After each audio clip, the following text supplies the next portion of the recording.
Assalamu alaikum. Welcome to online classes of Rise and Shine School. Class 6. I'm your science subject teacher Sadaf ज़मान और आज का जो है हम अपना 14th लेक्चर जो है वो स्टार्ट करने वाले हैं।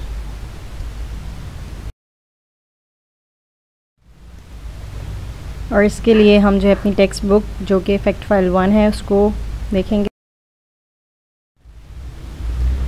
And today's topic of discussion in chapter 2 life and living things will be cells, tissues and organs.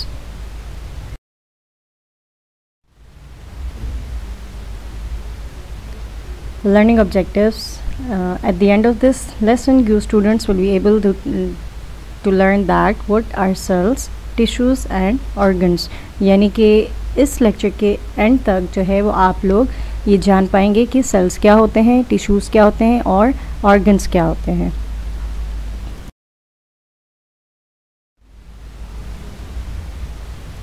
Life and living things. हम जो है लाइफ एंड लिविंग थिंग्स में सेल्स, टिश्यूज़ एंड ऑर्गन्स का जो टॉपिक है उसको बेसिकली कवर करना है।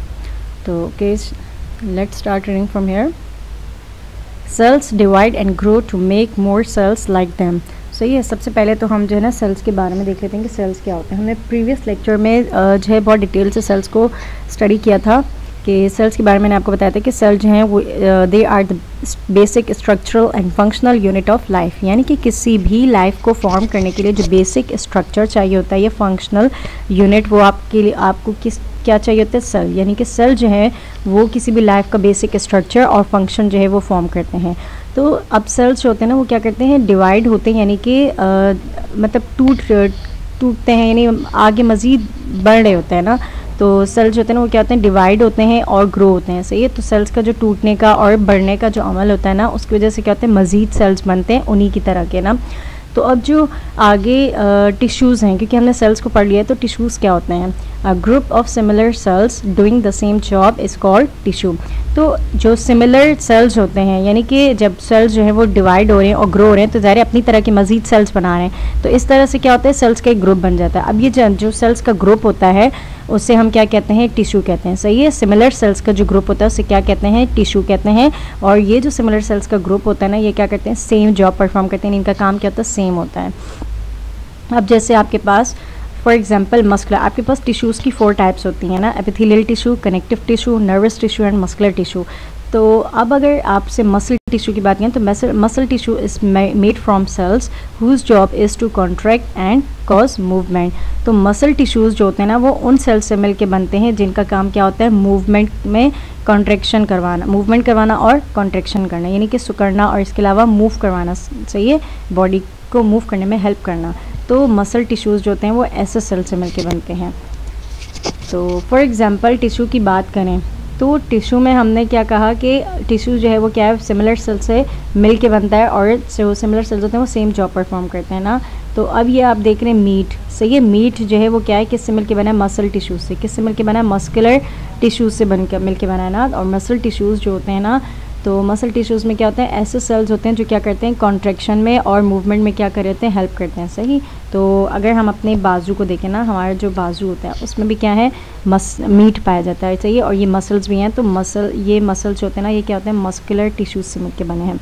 और मस्कुलर टिश्यूज़ क्या करते हैं? इन जो हमारा हैंड है यानी कि आर्म है इसको क्या करते हैं? मूव करने में, इसके अलावा कॉन्ट्रैक्ट और रिलैक्स होने में क्या कर रहे हैं? हेल्प कर रहे होते हैं। इसके अलावा डिफरेंट टिश्यूज़, अब हमने क्या कहा कि मीट यानी जो गोश्त होता है वो क्या होता है? मसल टिश्यूज़ से मिलकर। ये तो भी अभी एक टिश्यू की बात हो रही है, इसके अलावा मज़ीद टिश्यूज़ भी होते हैं ना। तो अब कह रहे हैं कि जो 4 टाइप्स थी टिश्यूज़ की, तो different tissues combine to make an organ. अब जो डिफरेंट टिश्यूज़ होते हैं ना वो जब आपस में कंबाइन होते हैं तो क्या करते हैं? एक ऑर्गन बनाते हैं। ऑर्गन क्या होता है? डिफरेंट टिश्यूज़ के कंबाइन होने से, मिलकर जमा होने से, यानी जब मुख्तलिफ टिश्यूज़ आपस में कंबाइन हो जाते हैं तो वो क्या बना देते हैं? एक ऑर्गन बनाते हैं। जैसे कि आपको यहाँ पिक्चर में नज़र आ रहा है स्टमक। सही है। स्टमक की क्या लिखा हुआ है कि स्टमक क्या है? एक ऑर्गन है। सही। हमारी बॉडी में जो स्टमक पाया जाता है वो क्या है? एक ऑर्गन है। अब वो एक ऑर्गन क्यों है? क्योंकि वो क्या है? डिफरेंट टाइप के जो टिश्यूज़ हैं उनसे मिल के बना हुआ है। डिफरेंट टाइप के टिश्यूज़ से मुराद क्या है? नर्वस टिश्यू यहाँ पे क्या है? ब्लड टिश्यूज़, ये ब्लड टिश्यू जो है वो क्या है असल में कनेक्टिव टिश्यू की, सही, ब्लड टिश्यू क्या है कनेक्टिव टिश्यू होते हैं असल में, और ये क्या है मसल टिश्यू, सही। तो आपके पास ये जो नर्व टिश्यूज़ और ये ब्लड टिश्यूज़ और ये मसल टिश्यूज़, ये टिश्यूज़ आपस में मिलकर क्या बनाते हैं, और आपके पास एक ऑर्गन जिसे हम क्या कहते हैं स्टमक। इसके अलावा जो स्टमक की वॉल होती है यानी कि इनकी जो लाइनिंग होती है वो किससे मिलकर बनी होती है, एपिथेलियल टिश्यूज से। तो इस तरह 4 टाइप्स के जो टिश्यूज़ एनिमल में पाए जाते हैं वो तमाम के तमाम इस स्टमक में भी पाए जा रहे हैं, सही है। तो इसी तरह जितने भी ऑर्गन्स होते हैं वो इन तमाम 4 टाइप्स के टिश्यूज़ से मिलकर बने हुए होते हैं। अब यहाँ पे आपसे मैंने कहा कि ये स्टमक के बारे में बताया, तो इसके लिए रीडिंग कर लेते हैं। The stomach is the organ that digest food. अब ये जो स्टमक है ना, ये एक ऐसा ऑर्गन है जो क्या करता है हमारे फूड को डाइजेस्ट करता है, जो फूड हम ले रहे होते हैं उसको क्या करता है डाइजेस्ट करने में हेल्प करता है। Muscle tissues, nerve tissues and blood tissue are just some of the type of tissues that make up the stomach. तो ये मस्कुलर टिश्यू की बात हो रही है, नर्व टिश्यू और ब्लड टिश्यूज़, ये कुछ ऐसे टाइप के टिश्यूज़ हैं जो क्या करते हैं स्टमक को, यानी जो कि एक हमारी बॉडी का ऑर्गन है, उसे फॉर्म कर रहे होते हैं, सही।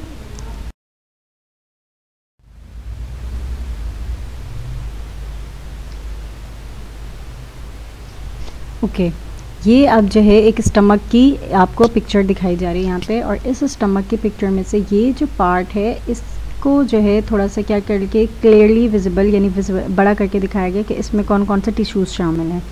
तो इसमें अगर आप ये देखें जो ऊपर वाली लेयर है ये, सही है, तो इसमें कौन से टिश्यूज़ हैं, एपिथेलियल टिश्यूज़ हैं। फिर इसी एपिथेलियल टिश्यूज़ के नीचे कौन से टिश्यूज़ आ रहे हैं, कनेक्टिव टिश्यू। फिर इसके नीचे जो हैं यहाँ पर आपको कौन से टिश्यूज़ दिखाए गए हैं, मस्कुलर टिश्यू। फिर आपको मस्कुलर टिश्यूज़ के नीचे कौन से टिश्यूज़ दिखाए गए हैं, न्यूरॉन्स यानी नर्वस टिश्यूज़। अब ये जो टिश्यूज़ हैं ये करते क्या हैं, तो इन टिश्यूज़ के बारे में पढ़ते हैं कि एपिथेलियल टिश्यूज़ जो हैं वो कहाँ पाए जाते हैं, जो स्टमक की वॉल यानी लाइनिंग होती है ना वहाँ पर पाए जाते हैं। वहाँ पे क्या करते हैं ट्रांसपोर्ट, सिक्रीशन और एब्जॉर्प्शन में, यानी इस ऑर्गन के में जो न्यूट्रिएंट्स हैं सही है उनको क्या करते हैं ट्रांसपोर्ट करने में, सिक्रीट करने में और एब्जॉर्प्शन में हेल्प कर रहे होते हैं।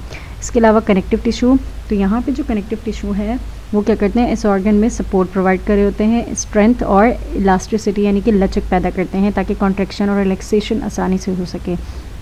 इसके अलावा जो मस्कुलर टिश्यूज़ यहाँ पे पाए जाते हैं इस ऑर्गन के, तो इसमें ये मस्कुलर टिश्यू क्या करते हैं इस ऑर्गन में मूवमेंट में हेल्प कर रहे होते हैं, सही, मूव करने में, यानी कि मूवमेंट से क्या बात, यानी कि फूड अगर आया ना इन अंदर की तरफ तो वो आगे सो तो वो फिर मसल्स वहाँ पे मस्कुलर टिश्यूज़ पाए जाए ना उनकी मदद से मूव कर रहा होता है, यानी मसल इस पे ये ऑर्गन क्या करता है इस तरह से मूव करता है ना, इसके सेल्स मूव करते हैं। तो इसके अलावा नर्वस टिश्यूज़ की बात करते हैं तो नर्वस टिश्यूज़ जो हैं वो क्या करते हैं information synthesis, communication and control में हेल्प करते हैं। इंफॉर्मेशन सिंथेसिस और इनसे क्या मुराद है, यानी कि आपने जैसे कोई फूड इनटेक किया है, अब क्या करना है उसकी डाइजेशन स्टार्ट करनी है, तो उसके लिए जो सेल्स होंगे नर्वस टिश्यूज़ वापस में क्या करेंगे कम्युनिकेट करेंगे और डाइजेशन को कंट्रोल करने में भी हेल्प करेंगे। इसके अलावा अगर कोई और इन्फॉर्मेशन उस फूड से रिलेटेड बॉडी को पहुंचानी होगी तो वो भी बन रही होगी वहाँ पर, सही।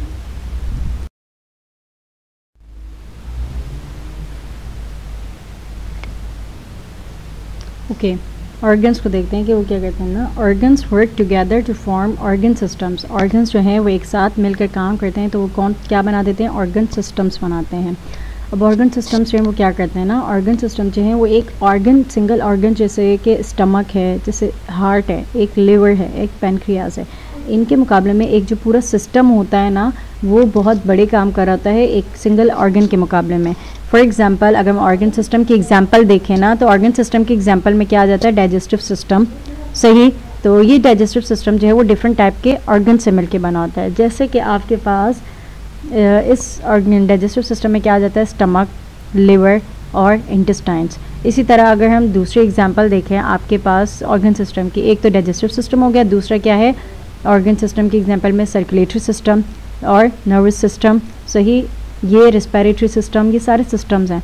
तो अगर हम बात करें कि ये जो आपके पास सर्कुलेटरी सिस्टम है तो ये क्या करता है पूरी बॉडी में क्या करता है ब्लड को सर्कुलेट कर रहा होता है, यानी कि पहुंचा रहा होता है। इसके अलावा नर्वस सिस्टम क्या करता है कि बॉडी के एक पार्ट से दूसरे पार्ट तक मैसेजेस जो है वो पहुंचा रहा होता है, ऐसे ये ट्रांसफ़र कर रहा होता है ये सिस्टम।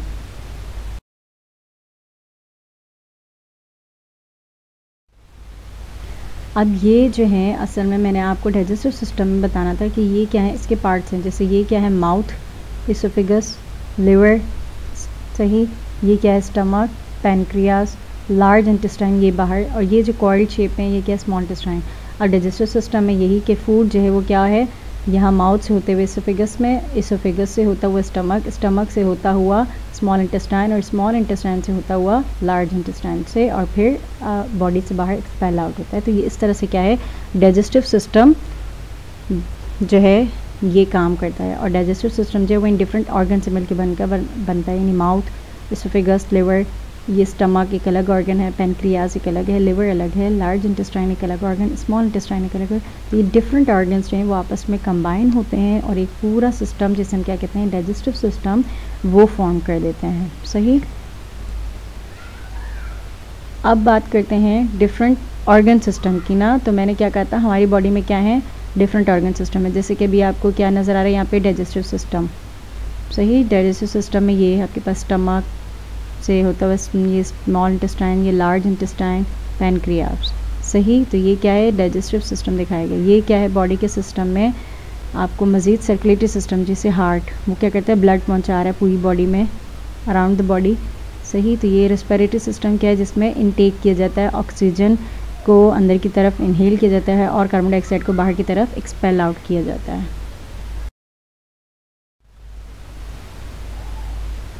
ओके, अब हम देखते हैं कि जब ऑर्गन्स एक साथ मिलते हैं ना तो क्या हो जाता है ना, तो organs together make up an organism.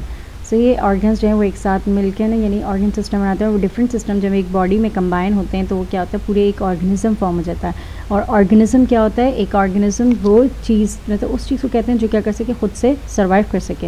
N organism is something that is able to survive on its own, यानी कि एक ऑर्गेनिज्म जो है वो खुद से ना सर्वाइव कर सकता है। वो एक ऐसी चीज़ का नाम है।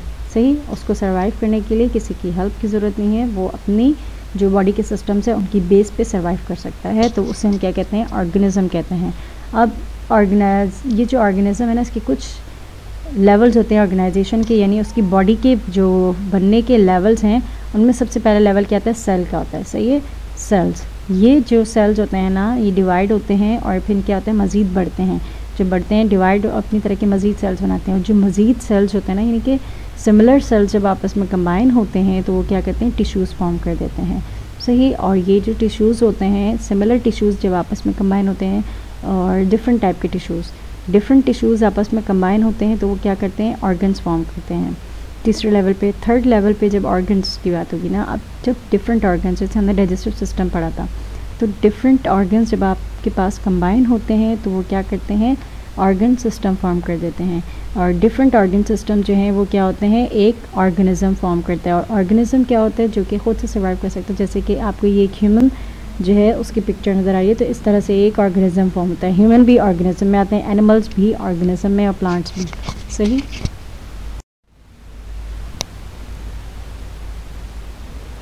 ओके, अब जो है मैंने आपके सामने ये टेस्ट योरसेल्फ का पेज रखा हुआ है, और टेस्ट योरसेल्फ में आपने जो है देखना है क्वेश्चन नंबर 1, यानी ए पार्ट जो है वो क्या दिया हुआ है, व्हाट इज़ टिश्यू। सही, तो अभी हमने जो लेक्चर में पढ़ा कि a group of similar sales that perform a similar job is called tissue. ये जो है टिश्यू की डेफिनेशन होगी। इसी तरह आपसे बी में पूछा गया, name 3 types of tissue, 3 types के जो टिश्यूज़ हैं उनके नाम बताने हैं। जैसे आपने लिख दिया connective tissue, nerve tissue, muscle tissue, तो ये 3 टाइप्स के टिश्यूज़ हो गए।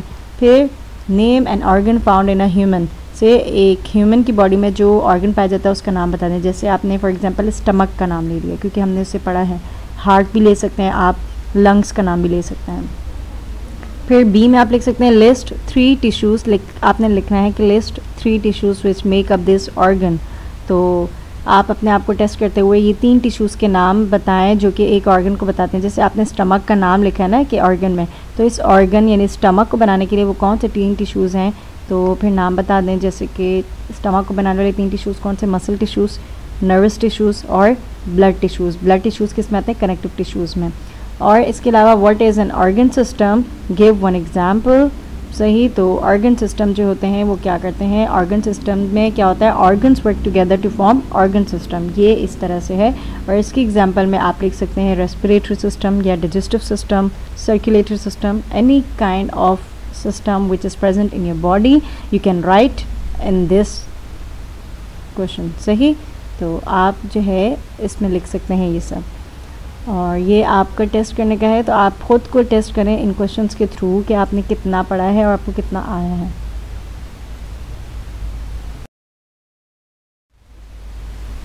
ओके, होमवर्क देख लेते हैं। आपने क्या करना है, chapter 2 life and living things का पेज नंबर 22 बहुत अच्छे से रीड करना है। इसके अलावा question number 1 and 2 chapter life and living things का सही लिखना है। उसमें कौन सा टॉपिक, एनिमल सेल। इसका जो है आपको फाइंड में काम अटैच मिलेगा, तो काम लिखने के बाद डिस्कशन बॉक्स में लाजमी पोस्ट कीजिएगा। Question number 1 and 2 chapter life and living things, और टॉपिक कौन सा है, एनिमल सेल। इसका ये काम आपने लाजमी करना, करके डिस्कशन बॉक्स में लाजमी पोस्ट कीजिएगा, ठीक है। चलें, आज का हमारा लेक्चर जो है वो बस यहीं तक का था। नेक्स्ट लेक्चर में आपसे फिर दोबारा से इंशाल्लाह मुलाकात होगी। तब तक के लिए अपना ख्याल रखिएगा। अल्लाह हाफिज़, थैंक यू।